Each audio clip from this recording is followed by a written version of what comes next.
So my name is Jonathan Zamkoff. I'm a senior producer at Pandemic Studios, and the project I'm working on is Mercenaries 2. I'm here today kind of talking to you guys about the differences between our three over-the-top high-action characters. You know, for a little bit of backstory, we very much, everything we do in Mercenaries is totally over the top. It's, you know, it's ridiculous, it's inane, it's very irreverent. You know, we like to see our characters kind of modeled after the Tarantino style, where they're witty, they're charming, they're a bit crude, they're high action, they're dangerous, they're scary. But at the end of the day, they're characters that you really find you're bringing close to your heart. So those three characters are Chris Jacobs, Matthias Nilsson, and Jennifer M.O.A.B. Each one not only kind of plays differently and looks and feels different, they also have a bit of a different backstory and a bit of a different motivation for why they do the things they do. You know, at the end of the day, pride and profit fuel the mercenary. So, you know, there is a symmetry between all three of these characters that they all want to get paid, which really is the main backstory of Mercs 2, is you kind of get, you know, you help this megalomaniac Ramon Solano stage a coup of Venezuela that you're unaware of. That part of it you're fine with.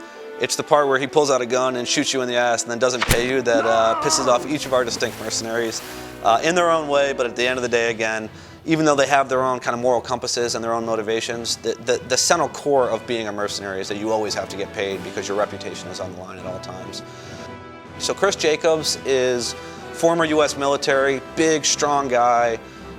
You know, he's probably our most positive on the moral compass scale. He does, even though he's doing his actions for profit, there is a big part of him that's about punishing the bad guys.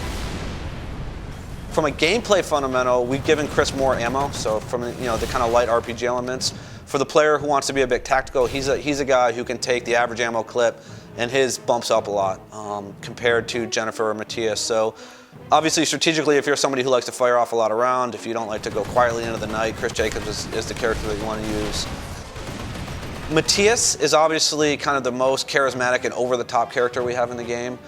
He's a former Swedish rebel, biker, crazy outlaw guy. He's in it entirely for the adrenaline rush from diving, headfirst into a battle, calling in airstrikes all around himself, driving tanks. He really has no bounds. He's not really concerned about the collateral damage that he does, about the buildings that he takes down, about the mess that he leaves in his wake, as long as he gets his target, he gets his man, and he gets paid. And then moving on to Jennifer M.O.A.B, she's basically our femme fatale. She's very beautiful, she's charming, she's sleek, she's soft-spoken, but she's as dangerous as they come. She's certainly not somebody you want to turn your back on.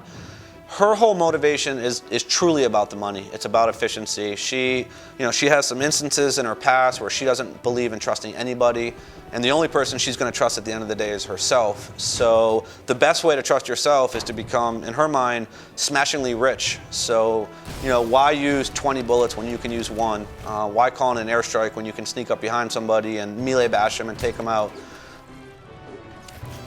Thinking about the three different mercenaries beyond kind of their fiction and the humor and the tone, and each one kind of delivers their lines differently, there is definitely a logistical and tactical gameplay difference to each one.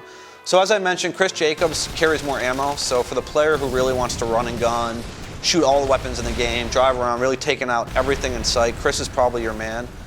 Matthias has more hit points. He's kind of the raging bull, iron horse of the group. So, if you don't want to be subtle about things, if you don't want to stand on the hill and survey your environment, if you really just want to jump into battle with block a C4 in one hand and an RPG in the other hand and toss all the ordnance in the world and literally call airstrikes in on your own head, Matthias has the best chance of survival because we've bumped up his hit points. And then tactically, Jennifer doesn't have either the upgraded ammo or the higher hit points, but she's much faster than the other two mercs. So Jen is very much the idea of a stealth character where she can get from point A to point B much quicker. She can survey her surroundings in a much more subtle way because she's much faster than the other characters. So I hope this gives you guys a bit of a better sense of the kind of core dynamics of each of our three characters, both the mechanical differences in the game and the fictional stylized differences between our three characters. We're so excited to finally be getting this game out to the gaming public. It's been many years in development. We're all super tired right now. But Mercenaries 2 is going to hit across the world.